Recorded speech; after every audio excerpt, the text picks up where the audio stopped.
Next question. Yeah, this concerns H-1B visas. My experience with it, the idea of H-1B visa is if a company needs some critical skill they can't find locally, like a PhD in silicon technology or something like that, they can get it from overseas and get an H-1B visa. My experience has been, it's just been a way of getting a lot of very cheap labor in. About 5 years, during the last .com, I've been programming since I was in high school, okay? And went for applying for a job. Early adapter, huh? Yeah, well, yeah, I was at the National Science Foundation, it sent me off to do that. And I went, I said it was a good time to go and get a job. I have my own company, but I could use the extra work. Went to a lot of different companies, and there was just kind of a sea of people that I'm going to say recognized from Pakistan and India. The only time I got a job, job offer, when I came in with the baseball cap on backwards, with a little push scooter, one of those razor push scooters, and took it into the thing and laid it there, I got job offers. So there's two issues here. One of them is cheap labor. The other one is age discrimination. And the H-1B visa is coming up again. They want 100,000.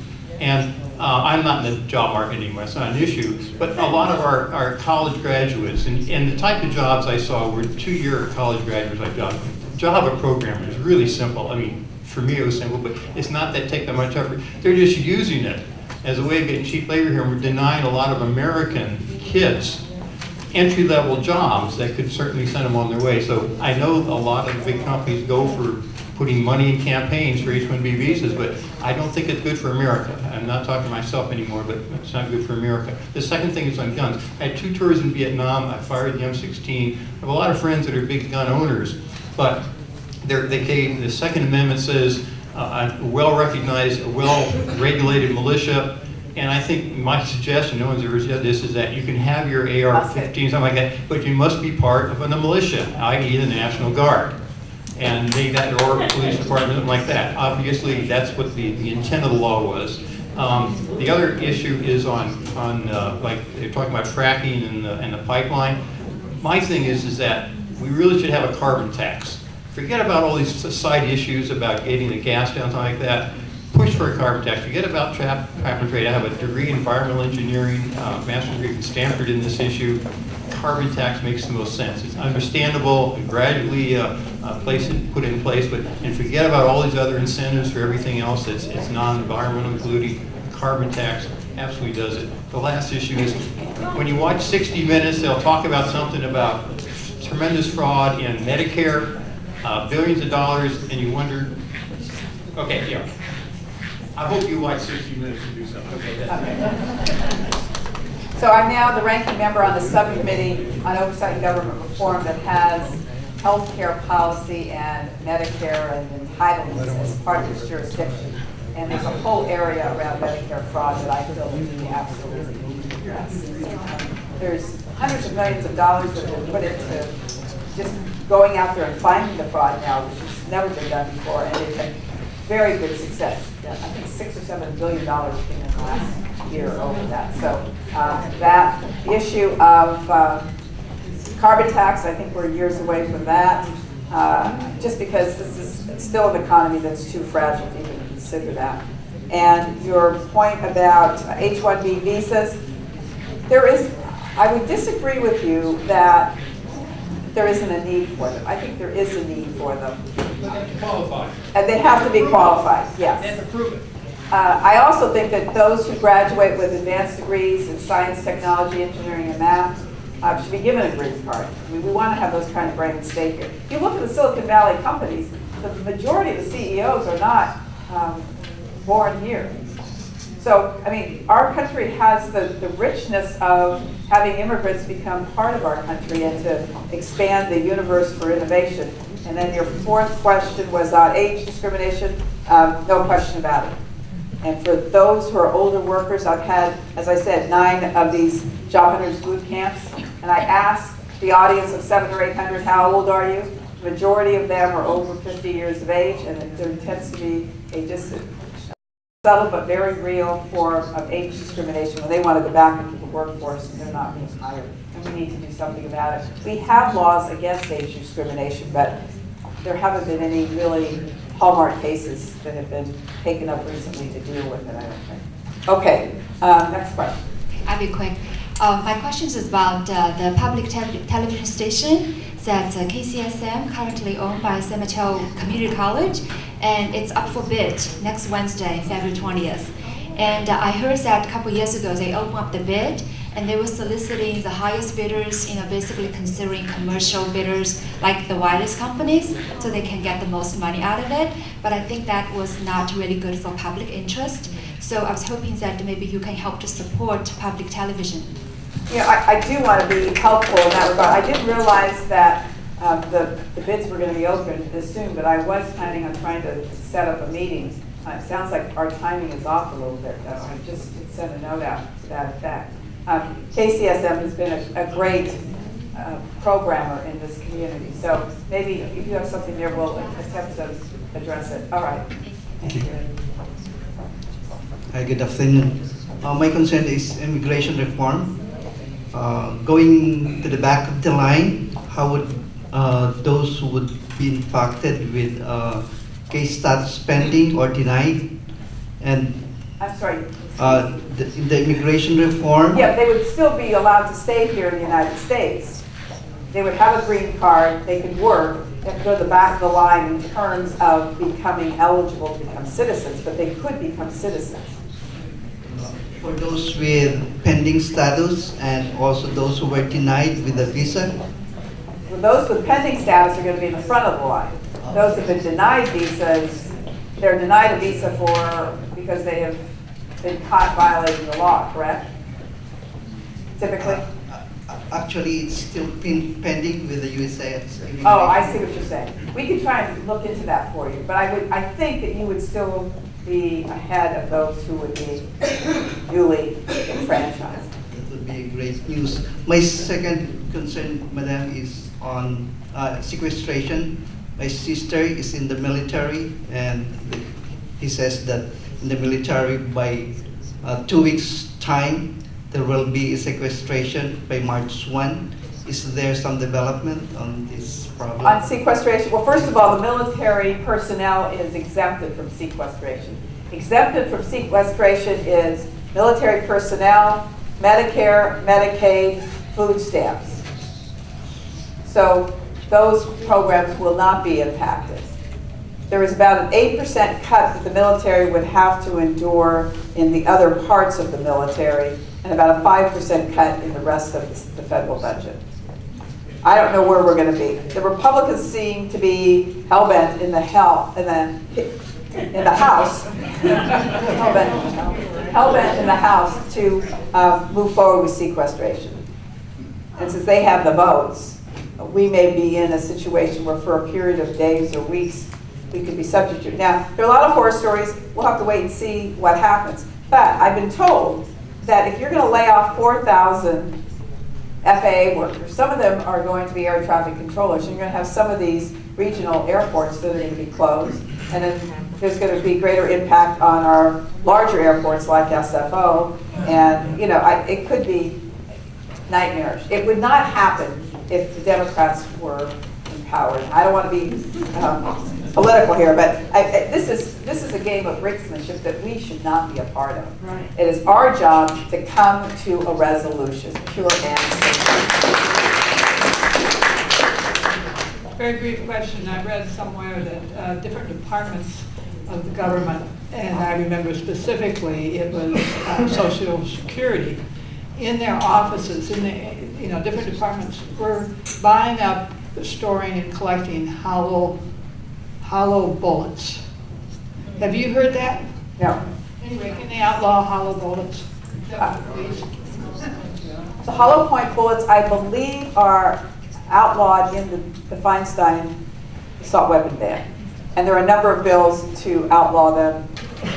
And body-piercing armor, I guess the hollow bullets do pierce, or I don't know enough about what pierces and what doesn't pierce body armor. But They're designed to kill people. Yeah. For sure. okay, Next question. Yeah, hi. I've got some questions regarding the Bay Area merger. Have you heard anything about this? The Bay Area merger of what? Of the cities in the Silicon Valley and Bay Area? No. Yeah. Oh, So- business group, okay. Well, it's a little bit further than that. Okay, go ahead, what's your question? And what I wanted to point out, and maybe it's an area where you might have to go do some research. My understanding is that it is it is a local initiative, if you will, driven by United Nations Agenda 21. I don't know if you're familiar with that. So the question I want to ask is, how could a larger bureaucracy of a city-state, a super city-state, actually be more efficient and to the benefit of the local citizens when we know that power corrupts and absolute power corrupts absolutely? So some large bureaucracy doesn't sound like it's going to be to the benefit of the citizens. So there's a book you might want to read. Rosa Corey, she wrote a book called Behind the Green Mask. It talks about Agenda 21, and on her website she also talks about this merger. I think it's referred to as the One Bay Area. Okay, the So- fact that I haven't heard about it would suggest to me that it doesn't have a lot of traction right now. I hope that's the case. Okay, I'll look into it though. And if you leave us your name and address, or email, we'll communicate with you. Sure. Next question? My concern or my issue is health care, and one of them is no cuts to Medicare and Social Security. When we hear about the budget talks now and, oh, the country's bankrupt and we got to save all this money, all of the money that we spend on defense and wars and things around the world, they say this is not part of the discretionary budget. It's exempt from. You see, I'm baby boom. My parents were involved in World War II, and so we think of World War I, World War II, those big wars. And I'm all for maybe helping countries around the world that have problems, but when all of the benefits and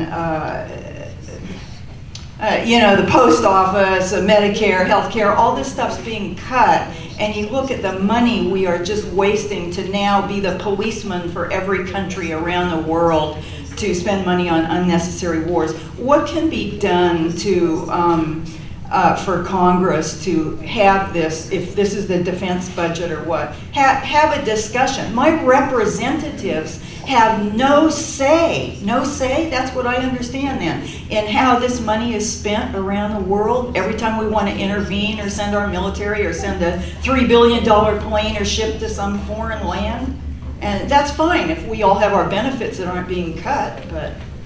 Okay, very complicated Well, question. is this all the defense budget, and Well- do you have no say-so on it? No, I have the ability to impact the National Defense Authorization.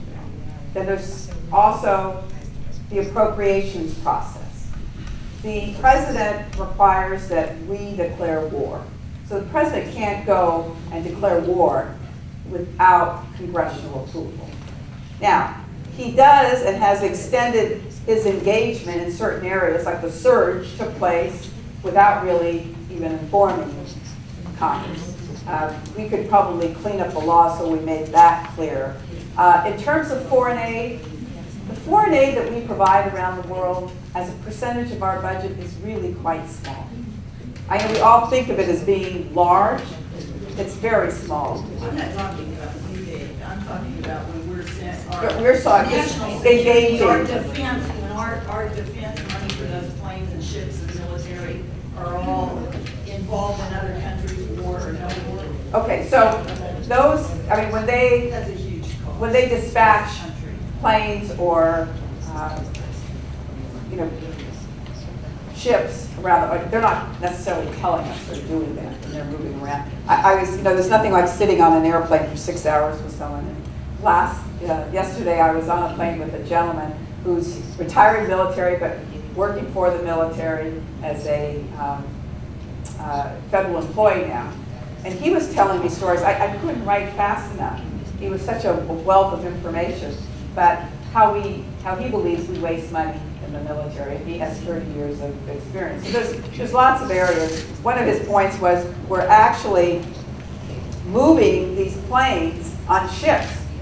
We're now pivoting to the Pacific now because there's concern that that's where the greatest risk is. But rather than flying the planes over, they dismantle them, they put them on ships, they shrink wrap them somehow, and then it takes another 30 days once they're there to put them all back together and get them prepared. He says it would be a great training exercise to just fly them over there. It's $8,000 an hour to fly them, and it's far more costly to put them on these ships and then ship them over. So, you know, you learn something new every day. Sorry.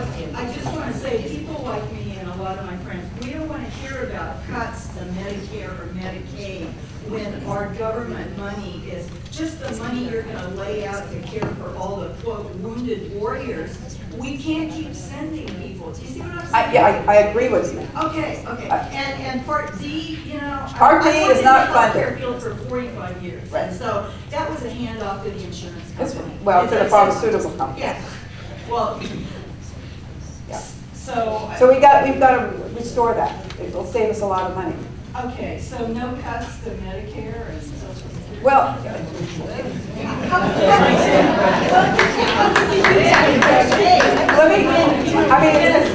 wait a second. Robotic arm or losing warrior. I'm sorry they lost their arm in Afghanistan or Iran or wherever, but they shouldn't have been there in the first place. Well, that- They should have thought about the money in the first place. I'm sorry. Okay. All right, next question. Hi, Congresswoman Speier. Thank you very much for being here today. Just a quick suggestion for the website. I know we've been talking about lowering violence in our communities, and something that wouldn't cost anything, maybe you could add to the website, is building neighborhood watches. They've been very effective because these guns are being shot by people's children or husbands or cousins, neighbors. At the end of the day, it's all people, right? What do they say? That guns don't kill people, people kill people, right? With votes. So I started, just a quick soundbite, I started Neighborhood Watch. I live right at the intersection of East Palo Alto and Menlo Park, and our complex, this was about 10 years ago, was really under siege. You know, like in a month there were about, 15, 20 attempted break-ins. My car was broken into twice, attempted. So I started, but it's been effective. It's low tech, and I talked with, at that time it was Lieutenant Ron Sibley, was the East Palo Alto police lieutenant. He said, crime, they're organized on the street. We have to be as organized too in our neighborhoods and communities. So there's a lot of great resources out there for setting up neighborhood watches, and I'm glad to be a resource, and it might be a link.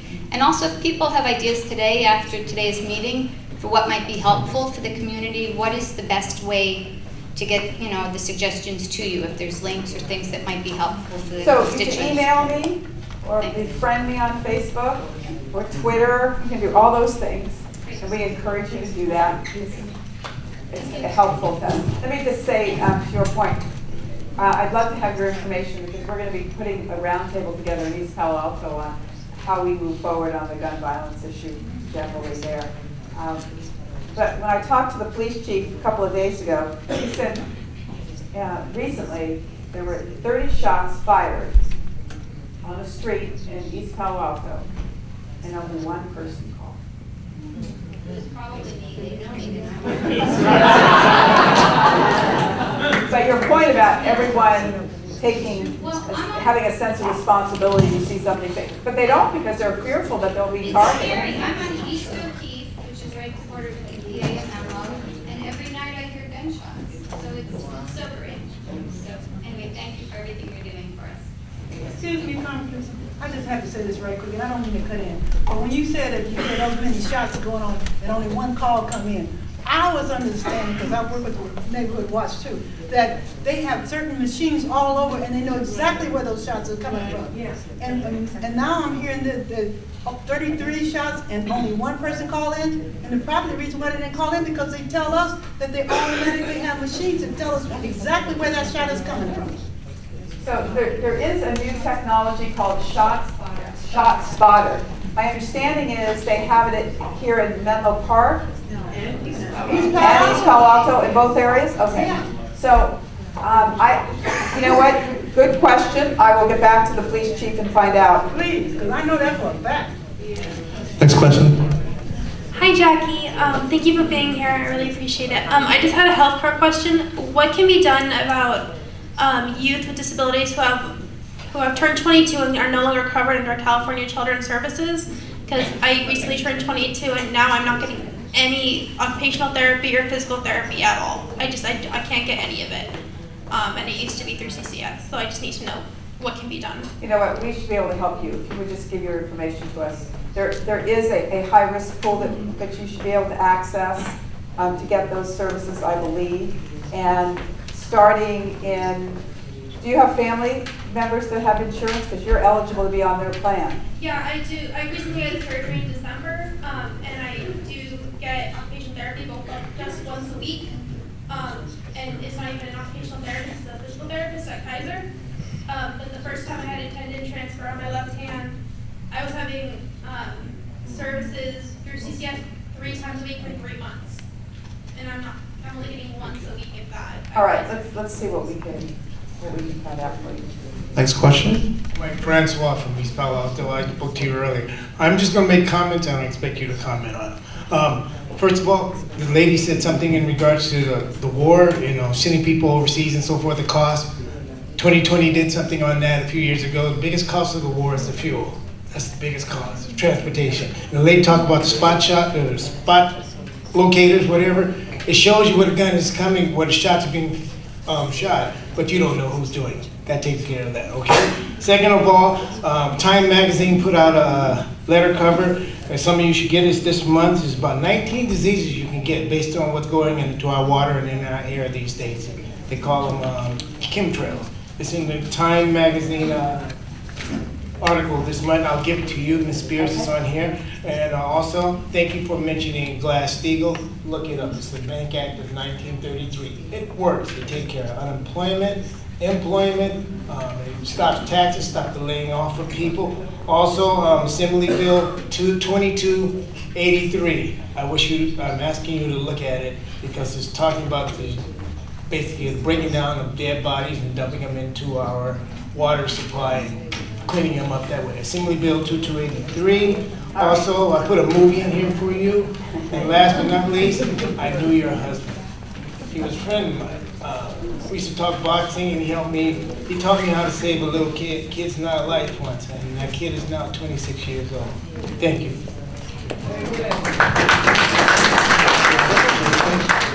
You ready? A second bite at the apple. Okay. Thank you for a second bite at the apple. In 1934, FDR's administration started prosecuting and jailing the Wall Street geniuses that brought the economy down. We've seen none of that out of the Obama administration. Is he going to do any of that, or? I object. The problem is that the Justice Department seems to be intent on getting consent decrees in criminal prosecutions of corporations and fining the corporations. All that does is penalize the stockholders who really didn't do anything wrong, and it doesn't deter bad behavior. You're absolutely right. You saw Elizabeth Warren this week serving on the Financial Services Committee. She was very pointed about your very question, which how many have you actually taken to court? And it's part of the problem. I'm not going to forgive the president on this. Part of the problem was this happened in 2008. President Obama comes in 2009. They had stripped the FBI of the resources to go out and investigate. By the time they reinstated, it was a lot of the trail was stale in terms of getting the kinds of evidence, but it doesn't excuse it. My belief is that if you are a district attorney, you're a deputy attorney general, you're a U.S. attorney, you have an obligation to bring the suit. They do these evaluations that, well, are we going to win or not? Well, you know what? Sometimes you're going to lose, but you bring them to court. And we do not have a very good record this time around. The savings and loans debacle, there was a huge number. There was over 500 execs that went to prison after the savings and loan debacle. No one so far. Now, there have been some actions being brought by state attorney generals and Wall Street's come under great scrutiny for insider trading, things like that, but they're not any of the folks that really were responsible for the real high-risk trading. All right, Teresa? Great, thank you, Congresswoman Speier, we really appreciate it.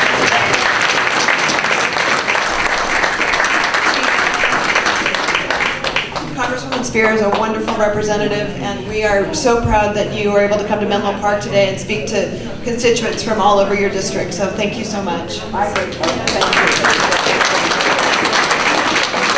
I also want to let people know that we do have a gun buyback next weekend, and it is next Saturday. And it's from 10 to 2, and it will be at the East Palo Alto City Hall from 10 to 2 at 2415 University Avenue. And we hope to collect many guns and get them off the street as well. It's in conjunction with our police from the city of Menlo Park, from the city of Palo Alto, and city of East Palo Alto. So it's the three cities coming together to do this. Right, there will be cash paid. They are anonymous, and please tell people. Hopefully we can get as many guns as you got off a few weekends ago off the streets around here as well. So thank you.